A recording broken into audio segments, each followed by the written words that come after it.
good founders around, and we'll call them on the stage to discuss about the topic of architects of innovation. That's what you are, building a robust India. May I call Sandeep Agarwal, founder Droom.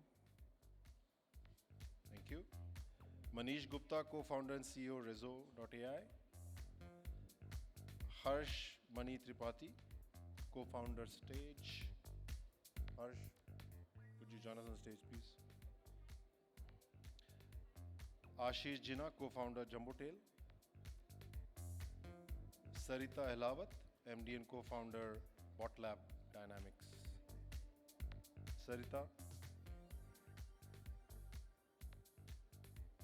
Harsh. Not here. Also, the chair, the moderator for this session, my dear friend Rajesh Sawhney, who needs no introduction. So over to Rajesh.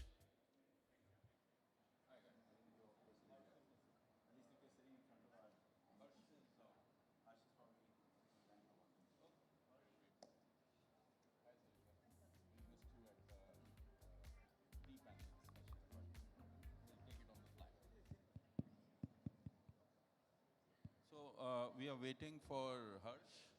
He's here. Excellent.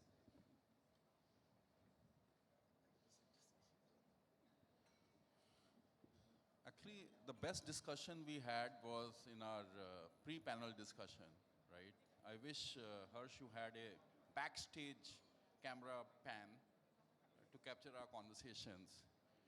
In their candid moment, founders are the best. When they're at public stage, they're a little guarded, but I'll try to lower the guard today. I don't know much about your company, but how many years you've been around with your current avatar, Botlabs? All right, so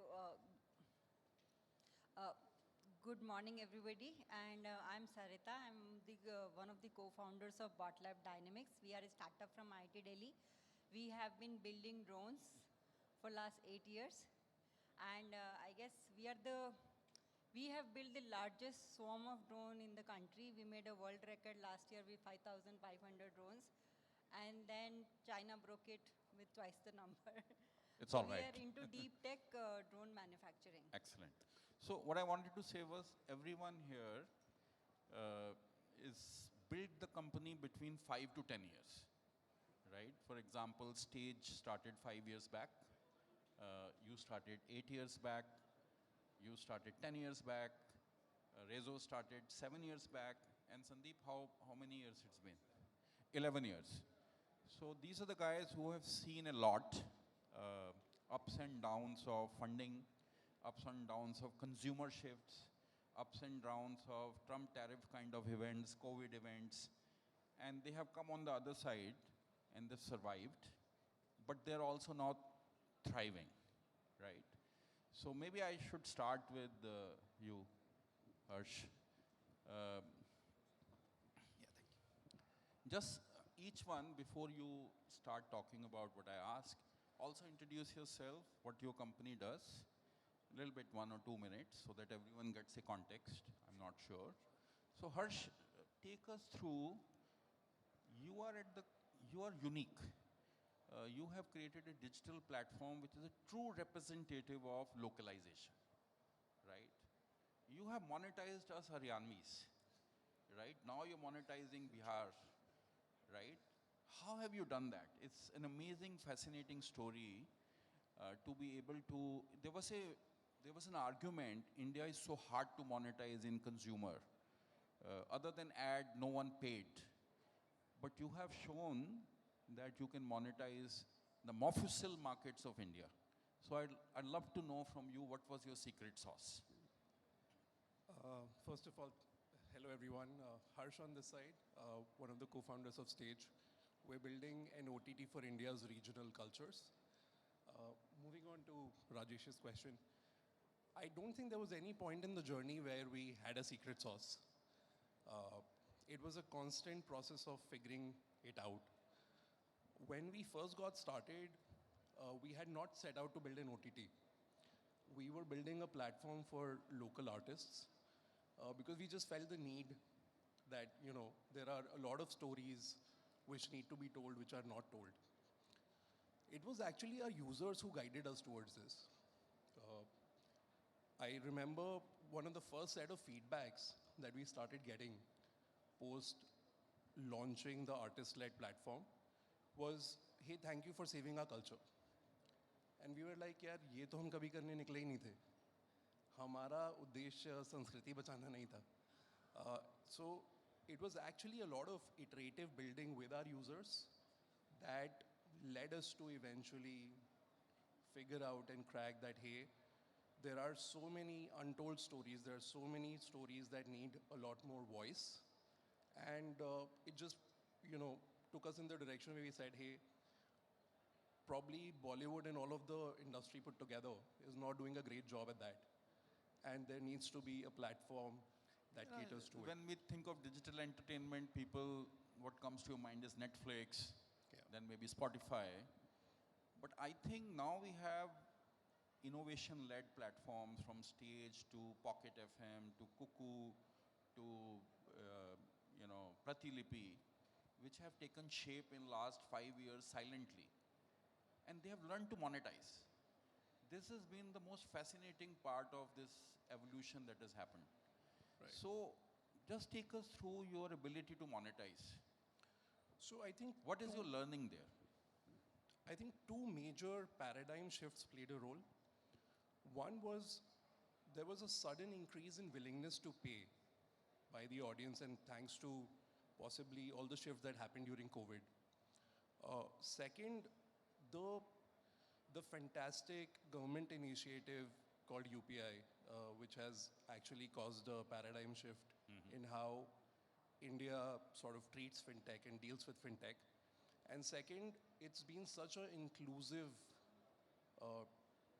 technical infrastructure in this space. I think both things put together, we were able to unlock, one, the willingness to pay came along with the ease of payment, and something like auto pay, which effectively made it seamless for our users to just keep consuming. Apart from that, we were very clear since the inception that we have to create value in the core content proposition. So we realized that, what are the things that the users already pay for? For example, if you look at a cable TV subscription, that is something that India has been paying for a while, right? It sort of somewhere began in 90s. And it's not just a India alpha phenomena, it's a nationwide phenomena. TV penetration goes really deep. It's about like 90-95% across the country.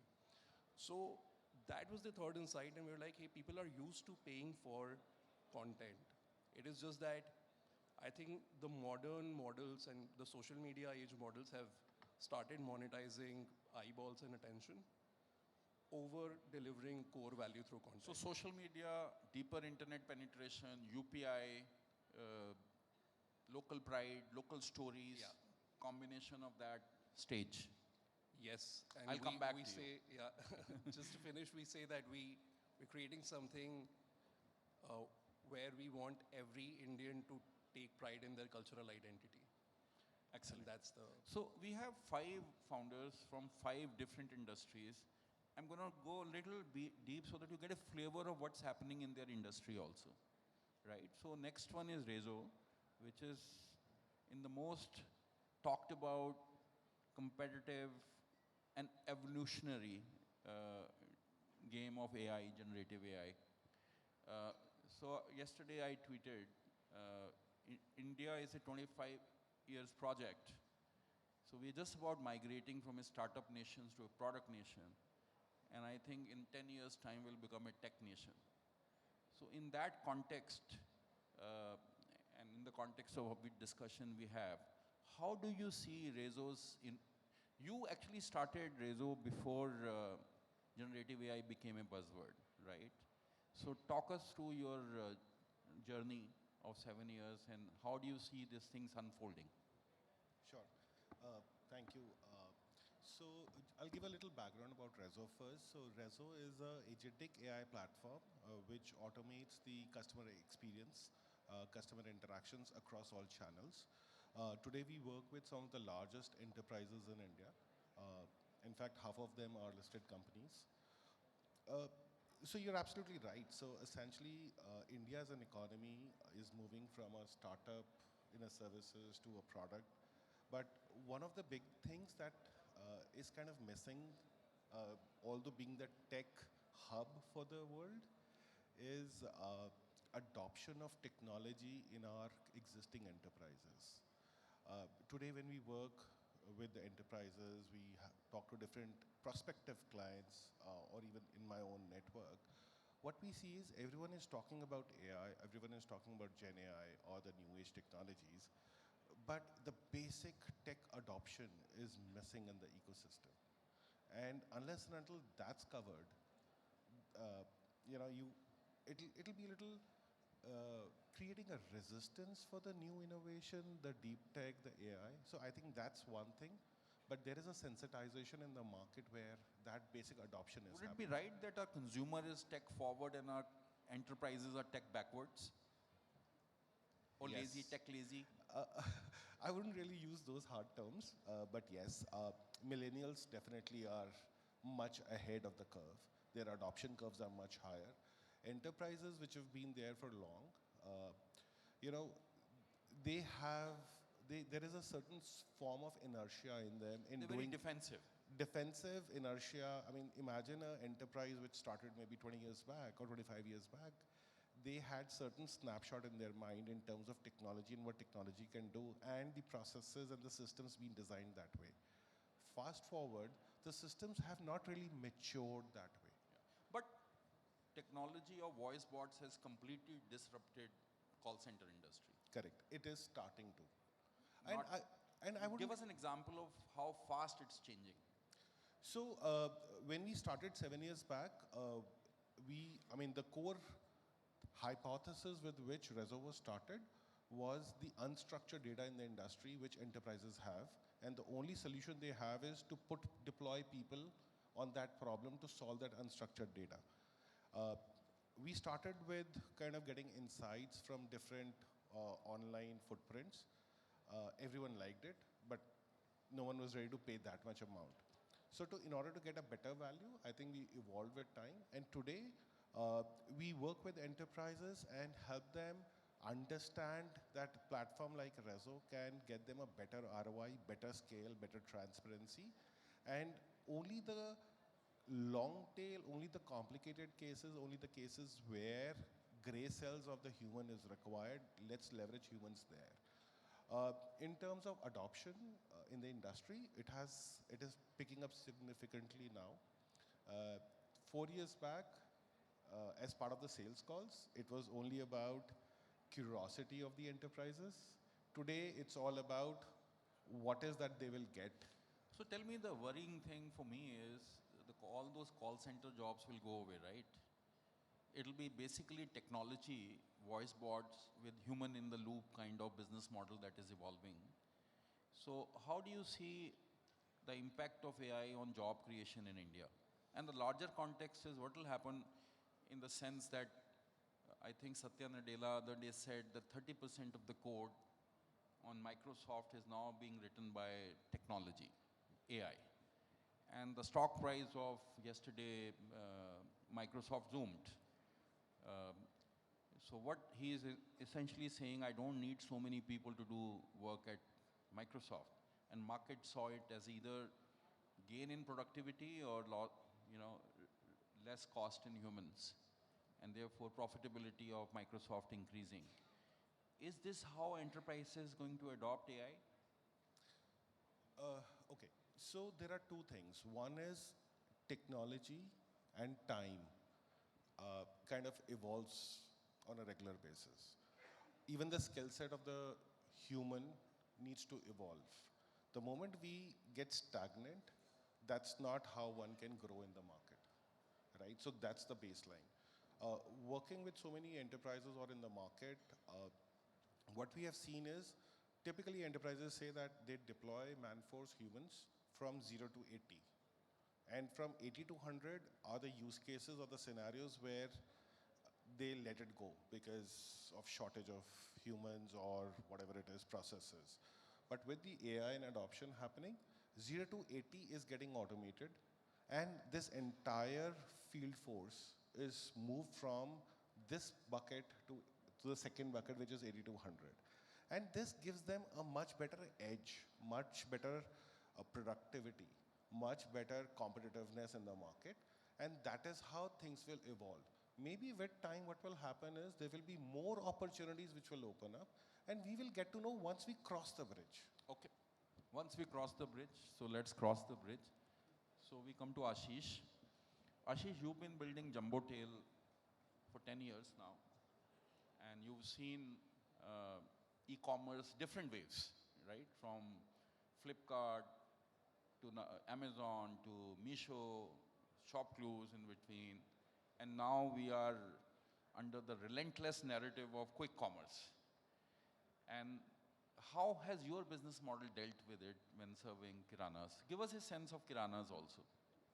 So I'm one of the two co-founders of Jumbotail. We're an e-commerce platform that connects about 150,000 kiranas in urban India to manufacturers and suppliers. We also help them transform into modern convenience grocery stores. So that's the business that we've been building for 10 years. I think modern trade, e-commerce, and quick commerce in food and grocery accounts for about 3% of total market share and about 97 to 98% of media and mind share today. And that's obviously because anything new comes up, you see a lot of attention, and but to me, maybe just to address quick commerce, right? I think it's a great innovation. I think it's a symptom of a broader shift in the consumer mindset, which is where urban consumers have a little bit of money to spend, especially as more women enter the workforce. You have more urgent needs.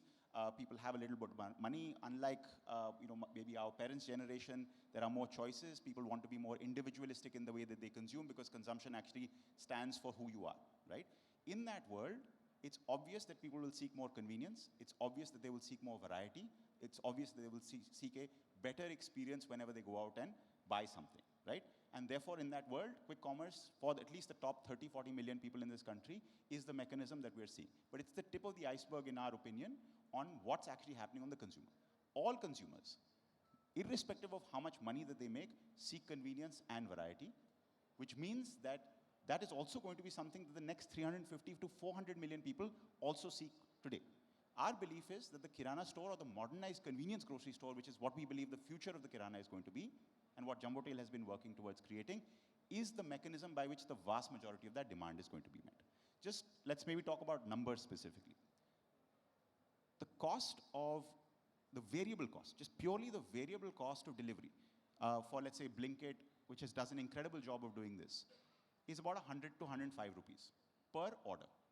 The average ticket size of what people in a Kirana consume is about 80 to 100 rupees, right?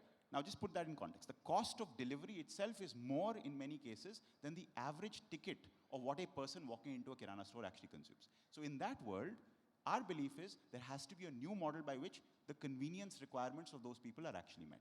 And that's what we are building, right? So in order for that to happen, Kiranas will have to evolve, right? There's about 2 million Kiranas in urban India.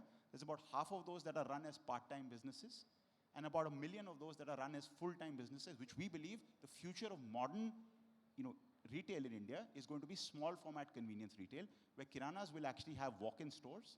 They will be powered by a supply chain that allows them to access more products. A typical Kirana actually carries about 500 SKUs.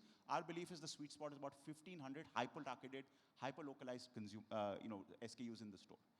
For that to happen, you have to re-engineer the entire value chain from manufacturer to Kirana, which means we're big believers in e-commerce. We are an e-commerce platform for Kiranas. Zero sales force on the ground, 150,000 retailers buying, about 2,000 crores of business, zero people on the ground. Kiranas actually adopting this. Average Kirana buys about 10 days a month. 80% of our sales come from retailers who buy 17 days a month. So when people say, people don't adopt technology, if you provide value, our belief is they actually adopt technology much faster than even bigger organizations do. Are you seeing a change in which Kiranas are stocking and ordering? Is there a velocity there? More orders, more frequently, widening of SKUs?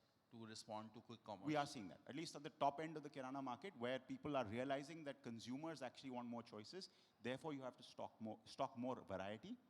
Kiranas are starting to do that. Now, remember, if you have to do this in the new world, you cannot be dependent on going to a wholesale mandi once in 15 days, or you cannot only depend on a distributor coming to you once 7 days or once in 14 days, because you don't have the space or the money in your store to actually be able to stock it. Right. And that's why you have to adopt an e-commerce model which can fulfill at very quick speed into your store, so that within the same space and the same amount of money, you're able to carry more assortment, and we're definitely seeing that. In fact, conversations with the top FMCG brands in the country today, they are saying in cities where people like us are actually present, they are seeing a substantial shrinking in the amount of inventory held for that brand in the store.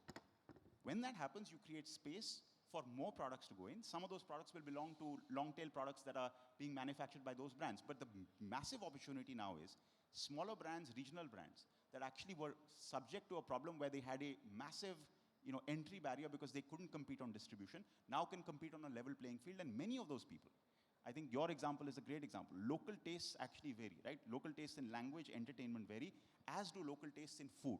And food companies we're seeing are seeing the benefit of that because they finally have space in the store, and the retailer has a mindset where they're saying they want to try new things out because they make more money and they have better consumer experience because of So that. if you were to meet a retailer in Meerut, what would you advise him? How does he future-proof his business? I would say zamana badal raha hai, naye zamane mein utriye, right? Think about consumer backwards. For the vast majority of the history of retail, because it has been so difficult to procure products in your store, and because you had no mechanism to actually increase the number of people walking into your store, the vast majority, 70-80% of attention was focused on, meri dukaan mein saman khatam nahi hona chahiye. And therefore, people were always looking backwards. In the new world, you have to be much more consumer-centric. You have to think about mere consumer ko kya chahiye. They want new things.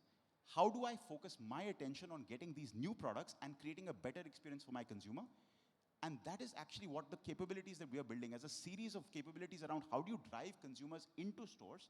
And we've been now able to do this using some of the techniques that we have built, where we are able to actually increase by 2.5 times the number of consumers walking in without necessarily forcing them to buy more. And therefore, retailers who are actually adopting these capabilities actually double or triple the amount of sales that they have. And from a typical 25,000-30,000 rupees that a normal retailer would make in a large city, these people are able to make up to 1 lakh rupees, which gives them a very different standard of living. Excellent. So as you can see, each one of them are opening our eyes into a new world. The retail, what is happening, is a $1 trillion change India is going through. Our OTT content industry is another $1 trillion game that is being unfolding. AI is another multi-trillion-dollar game. And now let's come to one big game, which is automobile industry, right? Which is in grip of one of the massive, one of the once-in-century transformation from ICE to EV, which is happening. And you are right in the middle of it, right? Building Droom for last 11 years.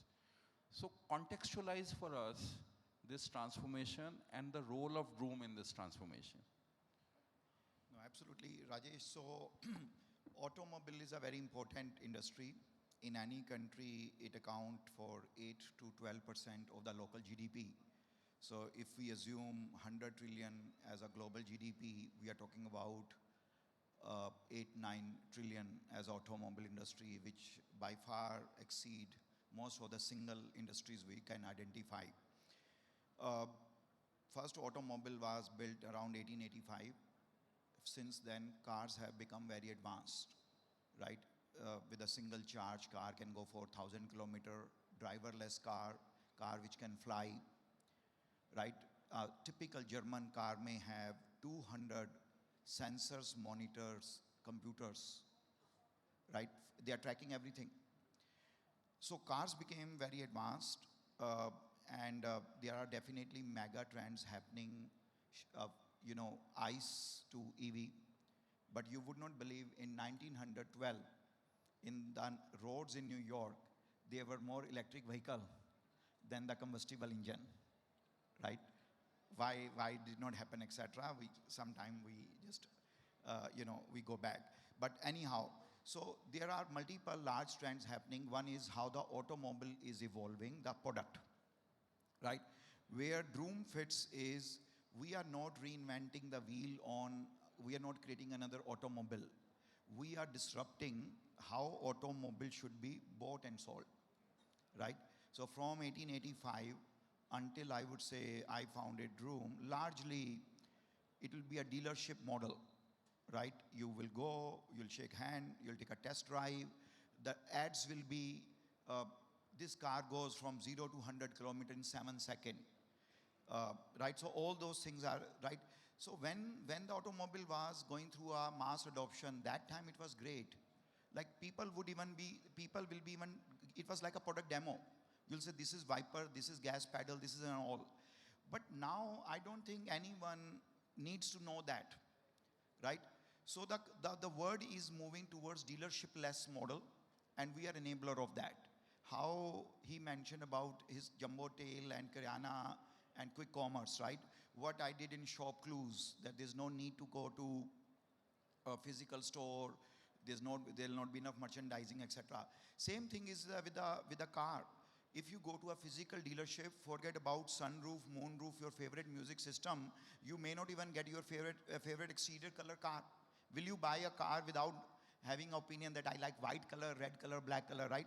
So we are changing that. Just to give you sense, we have 23,100 dealers, probably 100 times larger than the world's largest physical branded dealership. But we give them our platform, they upload their supply, we certify the vehicle, we come up with the pricing, and we basically curate it for buyer. So that's how we are, like, you know, and that's how we are building it. ICE to EV is one trend. Automobile product becoming very advanced. Three biggest things are really the autonomous, EV, and drone versus car which can fly, right? Many countries, including our very dear Gurgaon, is talking about from Connaught Place to, or coming to Delhi airport in a drone very soon. So these are the product innovation. ICE to EV is another innovation. I know it is now very deeply entrenched, but until 10 years back, there was no concept of shared economy for automobile, right? But of course, that has also become a very mature category, right? So on ICE and EV, I'll just add one thing, that, you know, if Chinese OEM, mobile OEM had to open physical store like Samsung or Nokia to have their products adopted in India, they would not have created $1 trillion in additional wealth, right? They launch a new Redmi, OnePlus on Flipkart or Amazon, exclusively available on that, and in 2 hours they sell 10 million. So in my view, one thing I'm very excited at Droom is that EV is a new smartphone, right? When you sell, EV means zero carbon emission. But when it is sold through physical dealership, it costs 7,500 pounds of carbon footprint. So I honestly call EV brands who opening physical stores as a very hypocrite, because one end they are contributing to zero carbon emission product, yet they are still selling 19th century, right? So that is where we are very excited, but we enable everything, ICE or EV, new and used, two-wheeler to plane. So that is what we do. चलो एक trick question पूछते हैं. India is being forced to lower the tariffs to facilitate Tesla's coming in. So I'm assuming the battlefield will become Tesla versus BYD. BYD is also coming in some form and shape. Who would you bet on as an investor in the stock, BYD or Tesla? See, look, assuming that India may be, like, let's say my prediction is that by 2030, 1/3 of the total cars sold in India, new cars, will be EV. Like, you know, 57% three-wheeler and 8% two-wheeler is already EV. But car is less than 1% right now, right? I feel there's a room for more than Tesla and BYD. My feeling is, at least for now, it appears to me that Tesla will be positioned more of a mid to premium, and BYD will be more mass to mid, right? So that's how, and my feeling is both companies will be perhaps forced to, when they taste India market, will be perhaps forced to think about separate SKUs, which are only very, very palatable to India, how Harsh mentioned, how he mentioned about the local, right? So I think that there's a localization game. So in the beginning, my feeling is Tesla will be more premium position, BYD will be more affordable, right? But I think they will come with their own SKUs. Okay, last question for you. How far away is the future of flying taxis? Gurgaon to Connaught Place. Is it 10 years, 5 years? See, I think it is now, like in the sense, you know, like first time I came to know that Dubai is thinking of launching a flying taxi. That time drone has not evolved to a fully stable product. That was 6-7 years back, right? You go to Instagram, you go to Facebook, you find lot of these different products. They have gone beyond the point of proof of concept, right? There's a clear economic viability happening to the concern would be more, how to educate society. Is our civic society ready for this new mode of transportation, which we only saw in sci-fi movies before?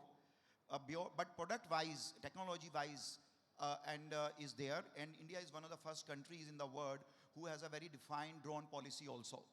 So I think India, in my view, and our roads, like when people say pollution is because of vehicle, I feel that it's very misinformed and it's bad for my business when people are talking about that.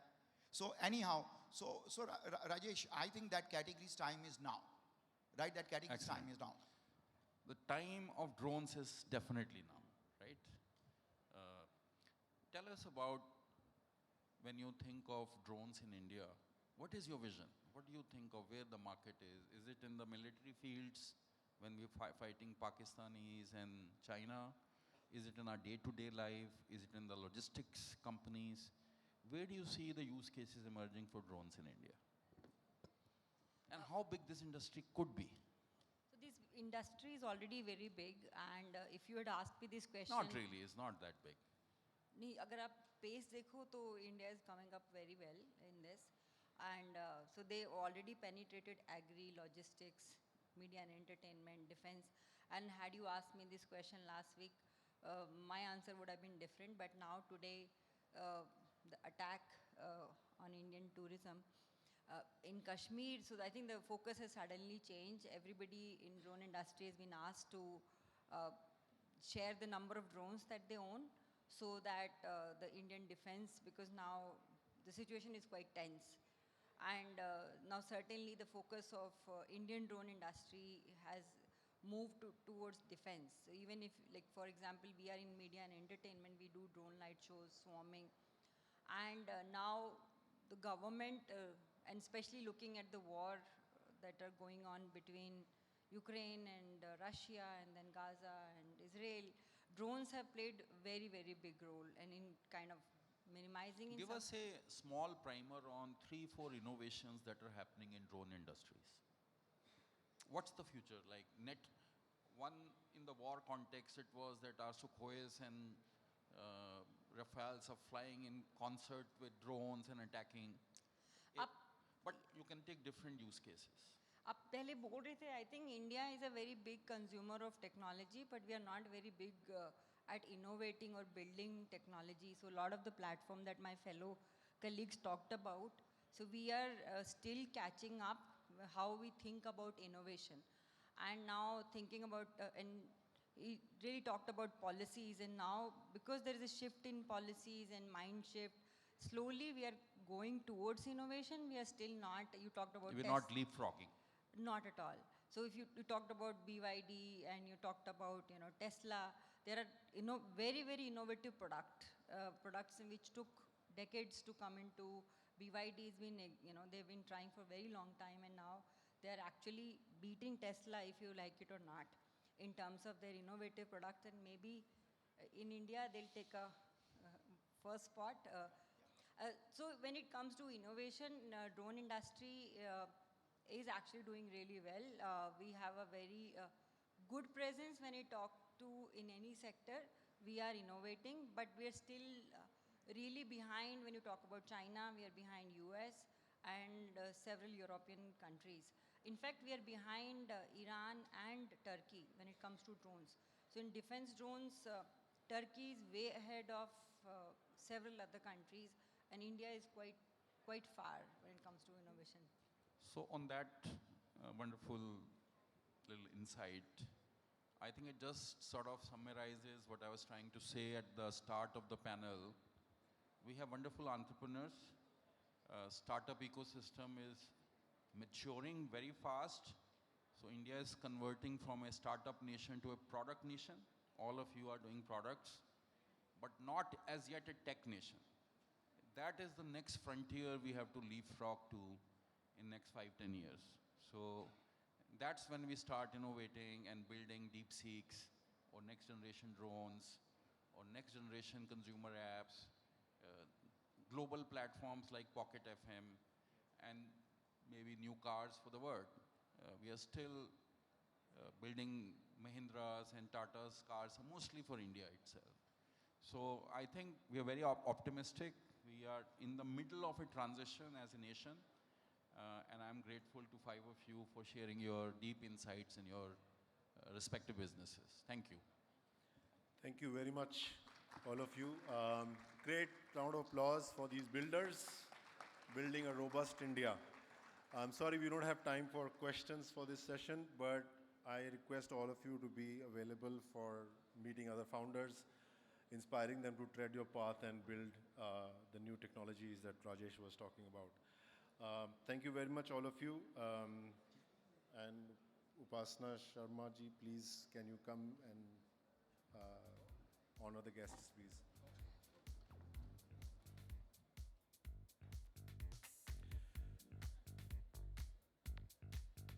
Thank you, Rajesh, for doing this. And thanks, Sarita, Ashish, Harsh, Manish, Sandeep. It was a wonderful session. Thank you so much.